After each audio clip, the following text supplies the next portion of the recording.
ನಮಸ್ತೆ ಕರ್ನಾಟಕ. ಎಲ್ಲ ಹೇಗಿದ್ದೀರಿ? ಚೆನ್ನಾಗಿದ್ದೀರಿ ಅಂತ ನಂಬಿದ್ದೀನಿ. ತಾಯಿ ಮಂಚಾಲಮ್ಮನನ್ನು, ತಾಯಿ ಮಾರಿಕಾಂಬೆಯನ್ನು, ನಮ್ಮ ಆರಾಧ್ಯರನ್ನು ಸ್ಮರಣೆ ಮಾಡ್ತಾ ಇವತ್ತಿನ ಕಾರ್ಯಕ್ರಮಕ್ಕೆ ನಿಮಗೆಲ್ಲರಿಗೂ ನಾನು ಸ್ವಾಗತವನ್ನು ಬಯಸ್ತಾ ಇದ್ದೀನಿ.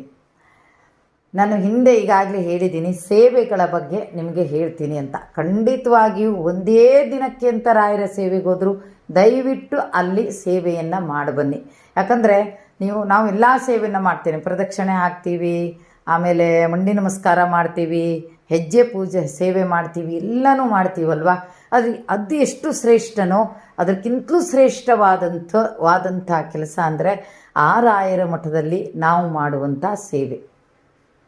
ಆ ಸೇವೆಯನ್ನು ಕೆಲವರು ಸಂಕಲ್ಪವನ್ನು ಮಾಡ್ಕೊಂಡು ಮಾಡ್ತಾರೆ, ಇನ್ನು ಕೆಲವರು ಹಾಗೆ ಮಾಡೋದು ಇದೆ. ಹೋಗಿದ್ದೀನಿ, ಅಲ್ಲಿ 1 ತಾಸು 2 ತಾಸು ರಾಯರ ಸೇವೆಯನ್ನು ಮಾಡಬೇಕು ಅಂದ್ಕೊಂಡು ಆ ಲೆಕ್ಕದಲ್ಲಿ ಸೇವೆಯನ್ನು ಮಾಡುವವರು ಸಹಿತ ಇದ್ದಾರೆ. ಅಲ್ಲಿ ನೋಡಿದ್ದೀನಿ ನಾನು ಆ ಸೇವೆಯನ್ನು ಮಾಡೋರನ್ನ, ಆ ರೀತಿ ಸೇವೆ ಮಾಡೋರನ್ನ ಸಹಿತ ನೋಡಿದ್ದೀನಿ. ಆ ರೀತಿ ಸೇವೆ ಮಾಡೋದಿದ್ರೆ ಹೇಗೆ? 1 ತಾಸೋ 2 ತಾಸೋ ನಾನು ಮಾಡಬೇಕು ಅಂತಾದರೆ ನೀವು ಬಡಿಸ್ತಾ ಇರ್ತಾರೆ, ಕೆಲವರು ತುಂಬ ಜನ ಇರ್ತಾರೆ. ಆ ಬಳಸ್ತಾ ಇರುವಂಥವರಿಗೆ ಊಟಕ್ಕೆ ವ್ಯವಸ್ಥೆ ಮಾಡಿ ಅಂದರೆ, ನೀವು ಊಟಕ್ಕೆ ಹೋಗಿ 1 ನಿಮಿಷ ನಾನು ಬಡಿಸ್ತೇನೆ ಅಂದರೆ ಅಲ್ಲಿ ಬಿಟ್ಕೊಡ್ತಾರೆ. ಅದು ಒಂದು ಸೇವೆ. ಒಂದು ಅರ್ಧ ಗಂಟೆನೋ 10 ನಿಮಿಷನೋ 20 ನಿಮಿಷನೋ ಮಾಡಿ. ಇಲ್ಲ ನಿಖರವಾಗಿ ಸೇವೆಯನ್ನು ಮಾಡ್ತೀನಿ ಅಂತಾದರೆ ಅದರ ಬಗ್ಗೆ ನನಗೆ ತಿಳಿದಷ್ಟು ಮಾಹಿತಿಯನ್ನು ನಿಮಗೆ ಖಂಡಿತ ಕೊಡೋಕ್ಕೆ ಇಷ್ಟಪಡ್ತೀನಿ.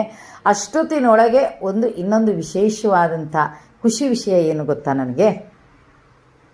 ನಾನು ಹಿಂದೆ ಇದಕ್ಕೆ ಹೋದಾಗ ನನಗೆ ತುಂಬ ಜನ ಸಿಕ್ಕಿದ್ರು. ಚಿಕ್ಕಮಗಳೂರಿನ ದಂಪತಿಗಳು, ನಾಗರಾಜ್ ಮತ್ತು ಸುನೀತಾ ಅವರು, ಆಮೇಲೆ ಲಕ್ಷ್ಮಿ ಮತ್ತು ಜಯಂತ್ ಅವರು, ಚಂದ್ರಕಲಾ ಅವರು, ಎಲ್ಲರೂ ಸಿಕ್ಕಿದ್ರು ನನಗೆ. ಆದರೆ ಈ ಸಲ ಆಶ್ಚರ್ಯ ಅಂದರೆ ನಿರೀಕ್ಷೆನೇ ಮಾಡಿರಲಿಲ್ಲ. ಒಂದು ಲೆಕ್ಕದಲ್ಲಿ ಹೋದರೆ ಹೋದ ಸಲ ಸಿಕ್ಕಿದವರು ನಿರೀಕ್ಷೆ ಇತ್ತು, ಇವರು ಬರ್ಬೋದು ಅಂತ. ಆದರೆ ಈ ರೀತಿ ಇಲ್ಲ. ಅನ್ನಛತ್ರದಲ್ಲಿ ಸೇವೆಯನ್ನು ಮಾಡ್ತಾ ಇದ್ದೆ. ಹಾಗೆ ಒಬ್ಬರು ಬಂದು ಹೇಳ್ತಾರೆ, ತುಂಬ ಹೊತ್ತಿಂದ ನಿಂತಿದ್ದೀರಮ್ಮ, ನೀವು ಊಟ ಮಾಡ್ಕೊಳ್ಳಿ ಅಂತ ಹೇಳ್ತಾರೆ. ಸರಿ, ನಾನು ಊಟ ಮಾಡ್ತೀನಿ ಅಂತ ಹೇಳಿ ಊಟ ಮಾಡಿ ಇನ್ನೊಂದು ಸಲ ಹಾಕ್ಕೊಂಡು ಬರೋಣ ಅಂತ ಹೊರಟಿದ್ದೀನಿ. ಆಗ ನನ್ನ ಆತ್ಮೀಯರು, ನನ್ನ ಸಬ್ಸ್ಕ್ರೈಬರು, ನಮ್ಮ ಕುಟುಂಬದವರು ಒಬ್ಬರು ಸಿಗ್ತಾರೆ ನನಗೆ. ಸಿಕ್ಕಿದವರು ನಾನು ಅವ್ರನ್ನ ಹಾದು ಹೋಗುವಾಗ ಅವ್ರು ಹೇಳ್ತಾರೆ, ನೀವು ಲತಮ್ಮ ಅಲ್ವಾ ಅಂತ. ಹೌದು, ನಾನೇ ಲತಮ್ಮ, ನೀವ್ಯಾರು ಅಂತ ಕೇಳಿದಾಗ ನಾನು ವೇದ ಅಂತ. ಯಾವಾಗಲೂ ನನ್ನ ಕಮೆಂಟ್ ಬರುತ್ತೆ, ವೇದ ಮಲ್ಲೇಶ್ ಅಂತ. ಅವರೇ ಆ ವೇದ. ಹಾಗೆ ಒಬ್ಬರೇ ಬಂದಿದ್ದೀರಾ ಅಂತ ಕೇಳಿದ್ರಿ. ಇಲ್ಲ, ನಾನು ನಮ್ಮ ಮನೆಯವರು, ನಮ್ಮ ತಂಗಿ ಮಗು ಬಂದಿದ್ದಾರೆ ಅಂತ ಹೇಳಿದ್ದಾರೆ. ಹಾಗಾದರೆ ದಯವಿಟ್ಟು ನಾನು ಊಟ ಮುಗಿಸ್ಕೊಂಡು ಬರಲ್ಲ ಅಂದರೆ, ಅವರು ಊಟ ಮಾಡ್ತಾಯಿದ್ರು. ಹಾಗಾಗಿ ಅವ್ರ ಗಂಡ ಆಮೇಲೆ ಬಂದರು. ನೋಡಿದೆ, ಅವ್ರ ಗಂಡ ಹೇಳಿದಾರಂತೆ, ಅವರಿಗೆ ಒಂದು ಮಾತನ್ನು ಹೇಳಿದಾರಂತೆ. ಏನಂದರೆ ಇವರು ಇವ್ರು ಸಿಗ್ತಾರೋ ಇಲ್ಲೋ, ಲತಮ್ಮ ಸಿಗ್ತಾರೆ ಅಂತ. ಖಂಡಿತ ಸಿಗ್ತಾರೆ ಲತಮ್ಮ ಅಂತ. ಕೊನೆಗೂ ನಾನು ಅವ್ರಿಗೆ ಸಿಕ್ಕಿದ್ದೀನಿ. ತುಂಬ ಖುಷಿಯಾಯಿತು ನನಗೆ. ಯಾಕಂದರೆ ನಾವು ನನ್ನ ಕಾರ್ಯಕ್ರಮವನ್ನು ನೋಡಿ ಲೈಕ್ ಕೊಟ್ಟು ಕಮೆಂಟ್ ಹಾಕಿ ದೂರದಿಂದ ಅಮ್ಮ ಅಂತ ಮೆಸೇಜ್ ಹಾಕೋದು ನೋಡಿದ್ವಿ. ಬಿಟ್ಟರೆ ನಾವು ಮುಖ ಪರಿಚಯ ಯಾರಿಗೂ ಇರೋದಿಲ್ಲ. ಹೆಚ್ಚಾಗಿ ನನ್ನ ಪರಿಚಯರು ಇರ್ಬೋದು ನಿಮಗೆ, ಯಾಕಂದರೆ ತುಂಬ ವಿಡಿಯೋದಲ್ಲಿ ನಾನು ಮುಖವನ್ನು ತೋರಿಸಿದ್ದೀನಿ. ಆದರೆ ನಿಮ್ಮಗಳ ಪರಿಚಯ ನನಗಿರೋದಿಲ್ಲ ಅಲ್ವಾ? ಆಗ ನನಗೆ ಅವರು ಬರೀ ಹೆಸರು ಹೇಳದೇ ಇದ್ದರೆ ನನಗೆ ಯಾರಂತಲೇ ಗೊತ್ತಾಗ್ತಾ ಇರಲಿಲ್ಲ. ನಾನಮ್ಮ ವೇದ, ಇವರಮ್ಮ ಮಲ್ಲೇಶ್ ಅಂತ ಹೇಳಿದರು. ತುಂಬ ಖುಷಿಯಾಯಿತು. ಜೊತೆಗೆ ನಿಂತು ಫೋಟೋ ಸಹಿತ ತೆಗೆಸ್ಕೊಂಡ್ವಿ. ಭಾಳ ಖುಷಿಯಾದಂಥ ವಿಷಯ ನನಗೆ. ಯಾಕಂದರೆ ನನಗೆ ಪ್ರತಿ ಸಲ ಮಂತ್ರಾಲಯಕ್ಕೆ ಹೋದಾಗಲೂ ಒಬ್ಬೊಬ್ರು ಸಿಗ್ಲಪ್ಪ ಅಂತಲೇ ಬೇಡ್ತೀನಿ ನಾನು.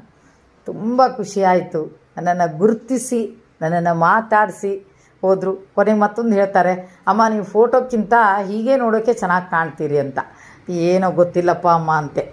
ಇರ್ಬೋದು, ಫೋಟೋದಲ್ಲಂದ ತಕ್ಷಣ, ವಿಡಿಯೋದಲ್ಲಂದ ತಕ್ಷಣ ಒಂದು ಸ್ವಲ್ಪ ಪೌಡ್ರ್ ಹಚ್ಕೋತೀವಿ, ಎಲ್ಲ ಮಾಡ್ತೀವಿ. ಅಲ್ಲಿ ಪೌಡ್ರ್ ಹಚ್ಚರು ಬೆವರು ಇಳಿದು ಹೋಗಬೇಕು.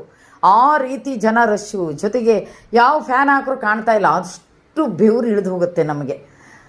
ಅಂತೂ ನನಗೆ ಅದು ಖುಷಿಯಾದಂಥ ವಿಷಯ. ಆ ಫೋಟೋ ಯಾವಾಗಲೂ ಮರೆಯೋಕ್ಕಾಗಲ್ಲ. ಮರೆಯದೆ ಇಟ್ಕೊಳ್ಳುವಂಥ ಫೋಟೋ ನನ್ನ ಜೀವನದಲ್ಲಿ. ಇದೊಂದಾದರೆ ಇನ್ನೊಂದು ಹೇಳ್ತಾ ಇದ್ದೀನಿ ಅಂದರೆ, ರಾಯರ ಸೇವೆಯನ್ನು ಅಲ್ಲಿ ರಾಯರ ಮಠದಲ್ಲಿ ನೀವು ಯಾವ ಸೇವೆಯನ್ನು ಮಾಡ್ಬೋದು. ಪರಿಮಳ ಪ್ರಸಾದ ಸೇವೆಯನ್ನು ನೀವೆಲ್ಲರೂ ಮಾಡ್ತೀರಿ, ಹೆಚ್ಚಾಗಿ ಹೇಳ್ತೀರಿ, ನಾನು ಕೇಳಿಸ್ಕೊಂಡಿದ್ದೀನಿ. ಆದರೆ ಅದನ್ನು ಬಿಟ್ಟು 2 ಸೇವೆ ಇದೆ. ಒಂದು, ರಾಯರ ಮುಂದುಗಡೆ ನೀವು ನಿಂತು ವಾಲಂಟಿಯರ್ಸ್ ಕೆಲಸ ಮಾಡುವಂಥದ್ದು, ಅಂದರೆ ಜನರನ್ನು ಪಾಸ್ ಮಾಡಿಸುವಂಥದ್ದು. ಇನ್ನೊಂದು ಅನ್ನಛತ್ರದಲ್ಲಿ ನಿಮಗೆ ಸೇವೆ. ಹಾಗಾದರೆ ಇದು ಒಂದಕ್ಕೆ ಸೀಮಿತವಾಗಿಡುತ್ತೆ ಅಂತ ಅಂದ್ಕೋಬೇಡಿ.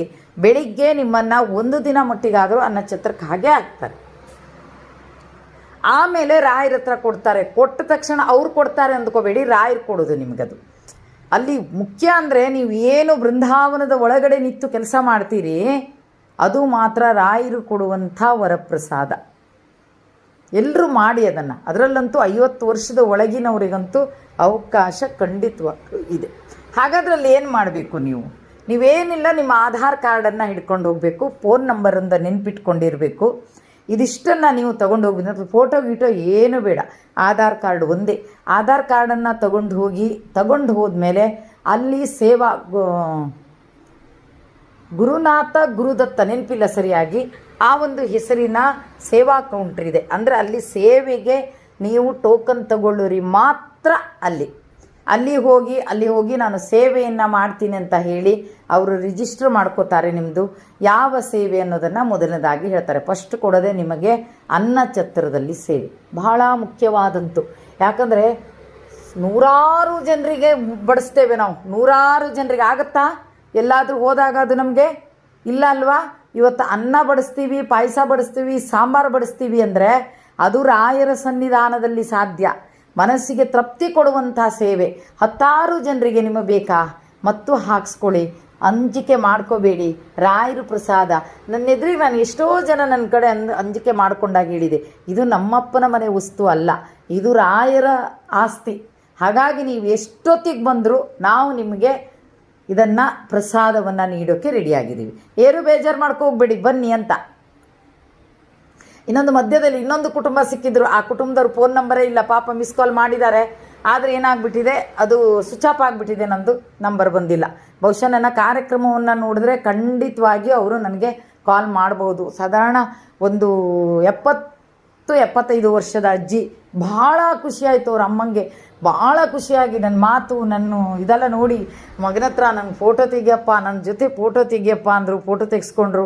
ಆದರೆ ನಂಬರೇ ಸಿಗ್ತಾಯಿಲ್ಲ. ತುಂಬ ಚೆಕ್ ಮಾಡಿದೆ, ನಂಬರ್ ಸಿಗಲಿಲ್ಲ. ಯಾಕಂದ್ರೆ ನನ್ನ ಮೊಬೈಲಲ್ಲಿ ಅದು ಆ ಸೆಟ್ಟಿಂಗ್ ಇಲ್ವಂತೆ. ಸ್ವಿಚ್ ಆಫ್ ಆದಾಗ ಮಿಸ್ ಕಾಲ್ ಬಂದಿದ್ದು ಇಲ್ವಂತೆ. ಹಾಗೆ ಇನ್ನು ಸೇವೆ ವಿಷಯಕ್ಕೆ ಬರ್ತೀನಿ. ಅಲ್ಲಿ ಇಷ್ಟೇ ಮಾಡಿ, ನೀವು ಇನ್ನೇನು ಮಾಡಬೇಕಾಗಿಲ್ಲ. ನಾನು ಸೇವೆ ಮಾಡಬೇಕು ಅಂತ ಬಂದಿದ್ದೀನಿ ಅಂತ ಹೇಳಿ ಸಂಕಲ್ಪ ಮಾಡ್ಕೊಳ್ಳಿ. ಸಂಕಲ್ಪ ಮಾಡ್ಕೊಂಡು ಒಳ್ಳೆಯದು. ಯಾವುದಕ್ಕಾದರೂ ಒಂದಕ್ಕೆ ಸಂಕಲ್ಪ ಮಾಡ್ಕೊಳ್ಳಿ. ರಾಯರೇ, ನಾನು 3 ದಿನ ಸೇವೆ ಮಾಡ್ತೀನಿ, 1 ದಿನ ಸೇವೆ ಮಾಡ್ತೀನಿ, 2 ದಿನ ಮಾಡ್ತೀನಿ. ಎಷ್ಟೋ ಜನ 11-12 ದಿವಸ ಸೇವೆ ಮಾಡೋಕ್ಕೆ ಬಂದಿತ್ತವ್ರು ಸಹಿತ ಅಲ್ಲಿದ್ದಾರೆ. ಹಾಗಾಗಿ ನಾನು ಹೇಳೋದಿಷ್ಟೇ, ನೀವು ಸೇವೆಯನ್ನು ಮಾಡಿ. ಹಾಗಾದರೆ ಈ ಸೇವೆ ಯಾರಿಗೆ? ಈ ಅನ್ನಛತ್ರದಲ್ಲಿ ಇರುವಂಥ ಸೇವೆ 50 ವರ್ಷ ಮೇಲ್ಪಟ್ಟವ್ರಿಗೂ ಸಿಗುತ್ತೆ. ಆದರೆ ರಾಯರ ಬೃಂದಾವನದಲ್ಲಿ ನಿತ್ಯ ಸೇವೆಯನ್ನು ಇದು ಮಾಡೋದಿದೆಯಲ್ಲ, ಅದು 50 ವರ್ಷದ ಒಳಗಿನವರಿಗೆ ಮಾತ್ರ. ಯಾಕೆ ಅದು 50 ವರ್ಷದ ಒಳಗಿನವರಿಗೆ ಮಾತ್ರ ಅನ್ನೋದು ಆದರೆ, 50 ವರ್ಷದ ಮೇಲ್ಪಟ್ಟವರಿಗೆ ಎಷ್ಟೋ ಜನರಿಗೆ ಬಿ ಪಿ ಇರುತ್ತೆ, ಶುಗರ್ ಇರುತ್ತೆ. ಆ ಜನರ ಒಂದು ಒತ್ತಡದಲ್ಲಿ ನಿಂತ್ಕೊಂಡಿರ್ತಾರೆ. ಇನ್ನು ಕೆಲವರು ತಲೆ ತಿರುಗಿಬಿರ್ತಾರೆ, ಇನ್ನು ಕೆಲವರಿಗೆ ಇನ್ನೇನೋ ಆಗುತ್ತೆ. ಆ ಕಾರಣದಿಂದ 50 ವರ್ಷ ಮೇಲ್ಪಟ್ಟವರಿಗೆ ಒಳಗಡೆಯಲ್ಲಿ ಸೇವೆಗೆ ಅವಕಾಶ ಇಲ್ಲ ಅನ್ನೋದಂತೂ ನಿಜ. ಹಾಗಾಗಿ ನೀವು ಅನ್ನಛತ್ರದಲ್ಲೇ ಸೇವೆಯನ್ನು ಮಾಡಬೇಕು. ಆ ಅನ್ನಛತ್ರದಲ್ಲಿ ಸೇವೆಯನ್ನು ಮಾಡಿದಾಗ ಅವ್ರು ನಿಮ್ಗೆ ಹೇಳ್ತಾರೆ, ಇಷ್ಟು ಗಂಟೆಗೆ ಇಲ್ಲಿ ಬನ್ನಿ ಅಂತ. ಅಲ್ಲಿ ರಾಯರ ಆ ಸೇವಾ ಕೌಂಟ್ರ್ ಹತ್ರ ಹೋಗಬೇಕು. ಆಮೇಲೆ ಅನ್ನಪೂರ್ಣೇಶ್ವರಿ ಅನ್ನಛತ್ರದಿಂದ ನಮ್ಮನ್ನು ಕರ್ಕೊಂಡು ಹೋಗಿ ಬರ್ತಾರೆ. ನಮಗೆ ಬ್ಯಾಚ್ ಕೊಡ್ತಾರೆ. ಆ ಬ್ಯಾಚನ್ನು ಹಾಕ್ಕೊಂಡು ನಾವು ಹೋಗುವಾಗ ನಮ್ಮ ಆ ಒಂದು ಇದೇ ಬೇರೆ, ಅಷ್ಟು ಖುಷಿಯಾಗುತ್ತೆ. ಆ ಬ್ಯಾಚ್ ಕೊಡ್ತಾರೆ, ಹೋದ ತಕ್ಷಣ ನಮಗೆ ಎಷ್ಟು ಖುಷಿ ಆಗುತ್ತೆ ಅಂದರೆ, ಯಪ್ಪ ನಾವು ಇಂಥ ಒಂದು ಸೇವೆನೂ ಮಾಡ್ತೇವೆ ಅಂತ ಅನಿಸುತ್ತೆ. ಆ ಬ್ಯಾಚಿಗೆ ಅಷ್ಟು ಮರ್ಯಾದೆ ಇರುತ್ತೆ. ಆ ಬ್ಯಾಚ್ ಹಾಕ್ಕೊಂಡು ನಾವು ಒಳಗೆ ಹೋಗ್ತಾ ಇದ್ದರೆ ನಮಗೆ ದಾರಿ ಬಿಡ್ತಾರೆ. ಆ ರೀತಿಯಾದಂಥ ಒಂದು ಸೇವೆ ದಯವಿಟ್ಟು ಮಾಡಿ. ನೀವು ಇವತ್ತು ಒಂದೇ ದಿನ ಹೋಗ್ತಾ ಇದ್ದೀರಾ, ಅಲ್ಲಿ ಹೋಗಿ ಆಧಾರ್ ಕಾರ್ಡ್ ಹಿಡಿದು ಹೇಳಿ, ಅವರು ಯಾರು ಕಂಡೀಷನ್ ಮಾಡ್ತಾರೆ ನಿಮಗೆ, ಇಷ್ಟು ತಾಸು ನೀವು ಮಾಡಲೇಬೇಕು ಅಂತ ಮಾಡ್ತಾರೆ. ಕೆಲವ್ರ ಹತ್ರ ಮಾಡೋಕ್ಕಾಗಲ್ಲ. ಆಮೇಲೆ ಊಟಕ್ಕೆ ಹೋದಾಗ ನೀವು ಸ್ವಲ್ಪ ವಿಶ್ರಾಂತಿಯನ್ನು ಸಹಿತ ಮಾಡ್ಬೋದು. ಅಥವಾ ಮಧ್ಯಂತರದಲ್ಲಿ ಯಾರಾದರೂ ಬಂದರೆ ಅವ್ರ ಹತ್ರ ನೀವು ಬಡಿಸಿಯಪ್ಪ ಅಂತ ಸಹಿತ ಹೇಳ್ಬೋದು. ಅವ್ರು ಯಾಕೆ ಇಂತಿಷ್ಟು ತಾಸು ಮಾಡಿ ಅಂತ ಹೇಳ್ತಾರಂದರೆ, ತುಂಬ ಜನ ರೀಲ್ಸ್ ಮಾಡೋಕ್ಕೋಸ್ಕರ ಸೇವೆ ಅಂತ ಬರ್ತಾರೆ, ಸ್ವಲ್ಪ ಹೊತ್ತು ಬಡಿಸ್ತಾರೆ, ಆಮೇಲೆ ಫೋಟೋ ವಿಡಿಯೋ ಮಾಡಿಕೊಂಡು ಹೊರಗೆ ಬೀಳ್ತಾರೆ. ಹಾಗಾಗಿ ಅವ್ರು ಇಂತಿಷ್ಟು ತಾಸು ನೀವು ಮಾಡಲೇಬೇಕು ಅಂತಾರೆ. ಆದರೆ ಅವರೇ ಕರುಣೆಯನ್ನು ತೋರಿಸ್ತಾರೆ. ಊಟ ಟೈಮಿಗೆ ಬಂದು ಊಟ ಮಾಡಿ ಅಮ್ಮ ಅಂತಾರೆ, ನೀವು ಕುತ್ಕೊಳ್ಳಿ ಅಮ್ಮ ಅಂತಾರೆ, ಎಲ್ಲ ಅಂತಾರೆ. ಅಷ್ಟೊತ್ತಿಗೆ ಈ ಸೇವೆಯ ಚೀಟಿಯನ್ನು ಮಾಡಿಸದೇ ಇದ್ದವರು ಒಂದು 10 ನಿಮಿಷ 20 ನಿಮಿಷ ಒಂದು 10 ಜನರಿಗೆ ಬಡಿಸುವಂಥ ಸೇವೆಗಳು ಸಹಿತ ಅಲ್ಲಿ ನಿಮಗೆ ಸಿಗುತ್ತೆ. ಅಂದರೆ ನಾನು ಬಡಿಸ್ತೀನಿ, ನೀವು ಊಟಕ್ಕೆ ಹೋಗಿ ಅಮ್ಮ ಅಂದರೆ ಯಾರಾದರೂ ಇದ್ದರೆ ಊಟಕ್ಕೆ ಹೋಗ್ತಾರೆ, ಆವಾಗ ನೀವು ಅದನ್ನು ಬಡಿಸ್ಬೋದು. ಈ ರೀತಿಯಾದಂಥ ಒಳ್ಳೆಯ ಸೇವೆ ಅನ್ನವನ್ನು ನಾವು ಬಡಿಸುವಂಥದ್ದು ಎಷ್ಟೋ ಜನರಿಗೆ ತೃಪ್ತಿಪಡಿಸುವಂಥದ್ದು. ಬಡಿಸುವಾಗ ನಿಮ್ಮ ಮುಖದಲ್ಲಿ ಒಂದು ನಗು ಇರಲಿ ನೋಡಿ. ಆ ಅನ್ನವನ್ನು, ನಮ್ಮ ಪ್ರಸಾದವನ್ನು ತೆಗೆದುಕೊಳ್ತಾ ಇರುವವರು ಎಷ್ಟು ಖುಷಿ ಪಡ್ತಾರೆ ಅನ್ನೋದನ್ನು ಅಲ್ಲಿ ನಿಂತು ನೋಡಿ. ಮುಖಾನ ಯಾವತ್ತೂ ಗಂಟು ಹಾಕ್ಕೋಬೇಡಿ. ಮುಖಾನ ಗಂಟು ಹಾಕಿ ಖಂಡಿತವಾಗಿಯೂ ಅನ್ನ ಪ್ರಸಾದವನ್ನು ನೀಡಬೇಡಿ. ಖುಷಿಯಾಗಿ ಬಂದವರಿಗೆಲ್ಲರಿಗೂ ನಿಮ್ಗೆ ಎಷ್ಟು ಬೇಕು ಬೇಕಾದರೂ ಬಂದು ಮತ್ತೆ ಹಾಕ್ಸ್ಕೊಂಡು ಹೋಗಿ ಅಂತ ಹೇಳಿ ಖುಷಿಯಾಗಿ ಮಾತಾಡಿಸ್ತಾ, ನೀವು ಎಲ್ಲಿಯವರು ಏನು ಎಲ್ಲಿಂದ ಬಂದ್ರಿ ಅಂತ ಮಾತಾಡಿಸ್ತಾ ನೀವು ಅನ್ನ ಪ್ರಸಾದವನ್ನು ನೀಡಿ ಬಹುಶಃ ಅದು ರಾಯರಿಗೂ ಖುಷಿ ಕೊಡುತ್ತೆ, ನಮಗೂ ತೃಪ್ತಿ ಆಗುತ್ತೆ. ಹಾಗಾಗಿ ಖಂಡಿತವಾಗಿಯೂ ಸೇವೆಯನ್ನು ಮಾಡೋದು ಬಿಡಬೇಡಿ. ಅನ್ನಛತ್ರದಲ್ಲಿ ನಿಮಗೆ ಬೆಳಿಗ್ಗೆ 10:00 ಬಂದು ಕರ್ಕೊಂಡು ಹೋದರೆ ಅವ್ರು ಆಮೇಲೆ ಅಲ್ಲಿ ಎಲ್ಲ ಊಟ ತಯಾರಿ ಎಲ್ಲ ಮಾಡ್ತು ಎಲ್ಲ ತಂದಿಡ್ತಾರೆ. ಅಲ್ಲಲ್ಲಿ ನಾವು ನಿಂತ್ಕೊಂಡ್ರಾಯ್ತು, ಏನೇನು ಬಡಿಸ್ಬೇಕು ಅಂತ ಹೇಳ್ತಾರೆ, ಬಡಿಸಿದ್ರಾಯ್ತು. ಆಮೇಲೆ ಸಂಜೆ ನಿಮಗೆ ಹೋಗೋ ಮನಸ್ಸಿದ್ರೆ ಹೋಗ್ಬೋದು, ಬಡಿಸ್ಲಿಕ್ಕೆ ಹೋಗೋ ಮನಸ್ಸಿದ್ರೆ ಹೋಗ್ಬೋದು. ಬರಲೇಬೇಕಂತೇನಿಲ್ಲ, ಹೇಳ್ತಾರೆ ಬನ್ನಿ ಅಂತ ಹೋಗ್ಬೋದು. ಇನ್ನು ಕೆಲವರು ಸುಸ್ತಿಗಿಸ್ತಾದರೆ ಅವ್ರು ಹೋಗ್ದೇ ಇರ್ಬೋದು, ತೊಂದರೆ ಏನಿಲ್ಲ. ಆದರೆ ಬೆಳಿಗ್ಗೆಯ ಸೇವೆಯಂತೂ ಖಂಡಿತ ಮಾಡಿ. ಇದರಿಂದ ರಾಯರ ಕರುಣ ಕೃಪಾ ಕಟಾಕ್ಷ ಖಂಡಿತವಾಗಿಯೂ ಅನುಗ್ರಹ ನಮ್ಮ ಮೇಲೆ ಖಂಡಿತ ಆಗುತ್ತೆ. ಹಾಗಾಗಿ ನಿಮಗೆ ಸೇವೆಯ ವಿವರಗಳ ಬಗ್ಗೆ ನಾನು ಹೇಳಿದ್ದೀನಿ. ಆ ಸೇವೆಯನ್ನು ಮಾಡಿ, ಒಳಗಡೆ ಸೇವೆಯನ್ನು ಮಾಡಲಿಕ್ಕೆ ಮಾತ್ರ 50 ವರ್ಷ ಮೇಲ್ಪಟ್ಟವರಿಗೆ ಆಗೋದಿಲ್ಲ. ಅನ್ನಛತ್ರದಲ್ಲಿ ಅಷ್ಟರೊಳಗಿನವರಿಗೆಲ್ಲರಿಗೂ ಅವಕಾಶಗಳಿದೆ, ಖಂಡಿತವಾಗಿ ಮಾಡಿ. 50 ವರ್ಷದ ಮೇಲ್ಪಟ್ಟವರು ಸಹಿತ ಅನ್ನಛತ್ರದಲ್ಲಿ ಸೇವೆಯನ್ನು ಮಾಡಬಹುದು. ಹಾಗಾಗಿ ದಯವಿಟ್ಟು ಸೇವೆಯನ್ನು ಮಾಡಿ. ತುಂಬ ಬಿಸಿಲಿದೆ, ಈಗ ಬಿಸಿಲಿದೆ ಅಂತ ಜನ ಬರೋದೇನು ಕಡಿಮೆ ಆಗಿಲ್ಲ, ಭಕ್ತಾದಿಗಳು ಬರೋದೇನು ಕಡಿಮೆ ಆಗಿಲ್ಲ. ಅದು ಸಣ್ಣ ಮಗುವಿನೆಲ್ಲ ಕರ್ಕೊಂಡು ಹೋಗೋರು ತುಂಬ ಜಾಗ್ರತೆ, ತುಂಬ ಏಜ್ ಆದವರನ್ನು ಕರ್ಕೊಂಡು ಹೋಗಲು ತುಂಬ ಜಾಗ್ರತೆ. ಆ ಶೆಕೆಯನ್ನು ತಡ್ಕೊಳ್ಳೋಕ್ಕೆ ಪುಟ್ಟ ಮಗುವಿನಲ್ಲೂ ಸಾಧ್ಯ ಇಲ್ಲ, ಬಹುಶಃ ತುಂಬ ಏಜ್ ಆದವರಿಗೂ ಸಾಧ್ಯ ಇಲ್ಲ. ಹಾಗಾಗಿ ಯಾವಾಗಲೇ ಹೋಗಿ ನೀವು ಹೋದಾಗ ಈ ಸೇವೆಯನ್ನು ಮಾಡಬನ್ನಿ. ಈ ಸೇವೆಯ ವಿವರವನ್ನು ನಿಮ್ಮ ಮುಂದೆ ಇಟ್ಟಿದ್ದೀನಿ. ಜೊತೆಗೆ ನಾನು 2 ಸೇವೆಯನ್ನು ಮಾಡಿದ್ದೀನಿ. ಅನ್ನಛತ್ರದಲ್ಲೂ ಸೇವೆ ಮಾಡಿದ್ದೀನಿ, ಆಮೇಲೆ ರಾಯರ ಮುಂದೂ ಸೇವೆ ಮಾಡಿದ್ದೀನಿ.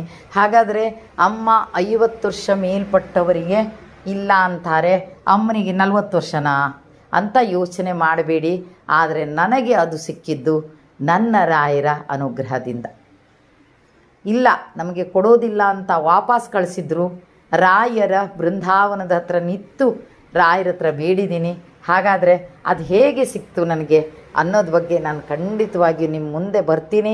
ನಾಳೆ ಅಥವಾ ನಾಡಿದ್ದು ಈ ಒಂದು ಪವಾಡದ ಬಗ್ಗೆ, ರಾಯರ ಪವಾಡದ ಬಗ್ಗೆ ಖಂಡಿತವಾಗಿಯೂ ಹೇಳ್ತೀನಿ ಅಂತ ಹೇಳ್ತಾ ಇವತ್ತಿನ ಕಾರ್ಯಕ್ರಮವನ್ನು ಇಲ್ಲಿಗೆ ಮುಗಿಸ್ತಾ ಇದ್ದೀನಿ. ಜೈ ಹಿಂದ್, ಜೈ ಕರ್ನಾಟಕ ಮಾತೆ, ಸರ್ವೇ ಜನ ಸುಖಿನೋ ಭವಂತು.